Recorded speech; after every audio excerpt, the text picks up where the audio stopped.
Hi again, USA family. We are continuing on with our Thea Stilton book, Mouseford Academy, The Sea Turtle Rescue. Today we are reading chapters 10 through 12. Chapter 10, Operation Barrier. Cheddar 2 calling Cheddar 1, do you hear me? Over! Paulina's squeak crackled over the walkie-talkie hooked to Nikki's belt. Her friend hurried to reply, Cheddar 1 here, we hear you loud and clear. Over! We are in position, are you? Over! We just reached our position. We're about to install the barrier. Over and out. The two fishing boats had reached the open sea. Now the crews were preparing for the most delicate part of the mission, lowering the floating barrier.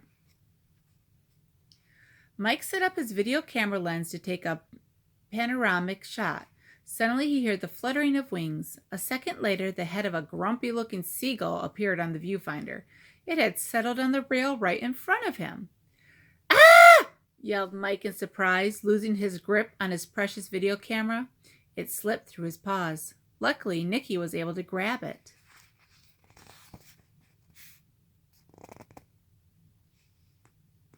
There's the grumpy old seagull right there. I thought you said you two were inseparable, joked Nikki, passing the video camera back to Mike. Yeah, that bird almost made me jump out of my fur, said the ratlet, smiling sheepishly. The walkie-talkie crackled again. Cheddar 2 to Cheddar 1. We finished anchoring the barrier. Over. Nikki glanced at the stern and caught Leopold Whale's eye. The young fisher mouse nodded, letting her know that the mission was complete. Nikki hurried to respond to Paulina. Cheddar 1 here. Mission accomplished for us too.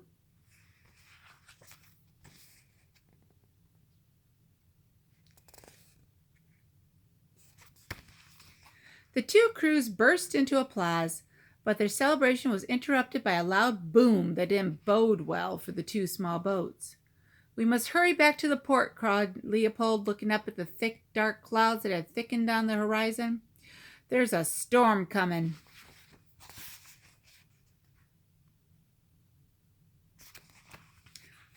Chapter 11, Stranded in the Storm.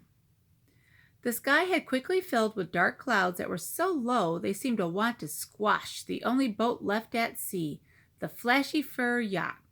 The Ruby crew's journey to join the fishing boats had begun smoothly enough, but soon Alan, who was acting as captain despite his lack of experience at sea, discovered that following the Cheddar 1 and Cheddar 2 was a lot more difficult than Ruby had led him to believe.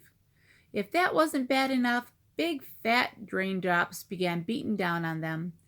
Alan suggested returning to the port, but Ruby wouldn't listen to reason. She ordered him to continue, and so they did. But as day gave way to night, Alan realized they were lost in the middle of the sea. I'm sorry, Miss Ruby. No one heard the SOS I sent over the radio, said Alan, joining the Ruby crew in the cabin. So what do we do now? Asked Alicia. As usual, Alan has let me down, Ruby said, sniffing with disdain. I'll take command of the rudder and figure it out. Alicia, Connie, and Zoe left the cabin. They looked at one another miserably. Mouselets were in more trouble than a mouse at a cat convention. Ruby doesn't know anything about navigation, blurted Connie.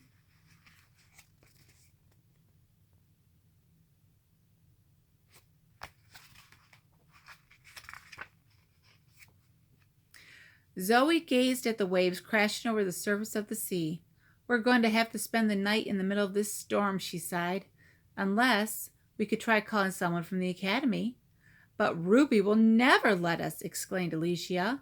Then it'll have to be our little secret, said Connie, as she took out her cell phone to call Ellie. Hopefully she and the Thea sisters could help.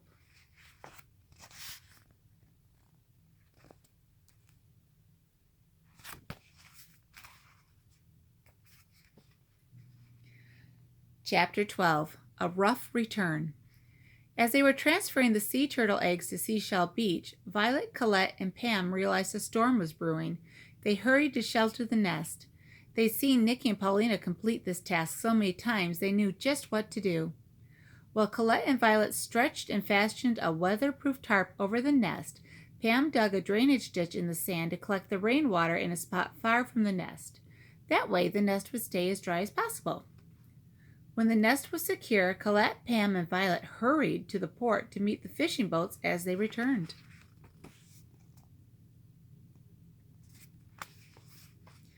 Nicky and Paulina came ashore, but their friends barely had a chance to squeak hello before Ellie scurried onto the pier out of breath. "Hurry!" she exclaimed. "We have to go back out." "Ellie, what are you talking about? There's a storm coming," said Paulina. "We can't go back out there. It's too dangerous." "Yeah, that's definitely not a good idea," added Nicky, shaking the water out of her fur. "Don't worry about the turtles," Colette put in. "We sheltered the nest and—" Ellie interrupted her. "Mouselets, you don't understand. There's no time to lose. The Ruby crew took the Flashy Furs yacht out to meet you, and now they're lost at sea." The Mouselets quickly scurried back onto the Cheddar One. "I'm coming too," said Professor Van Kraken. "This could be dangerous. I've done a rescue like this before. Follow my lead."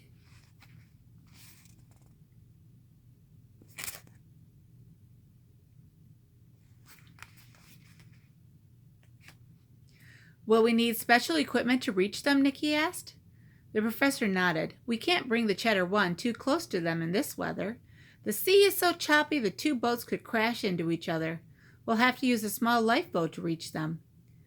The rain was beating down non-stop. The Cheddar One went on at top speed, bouncing over the rough sea. There was no time to lose.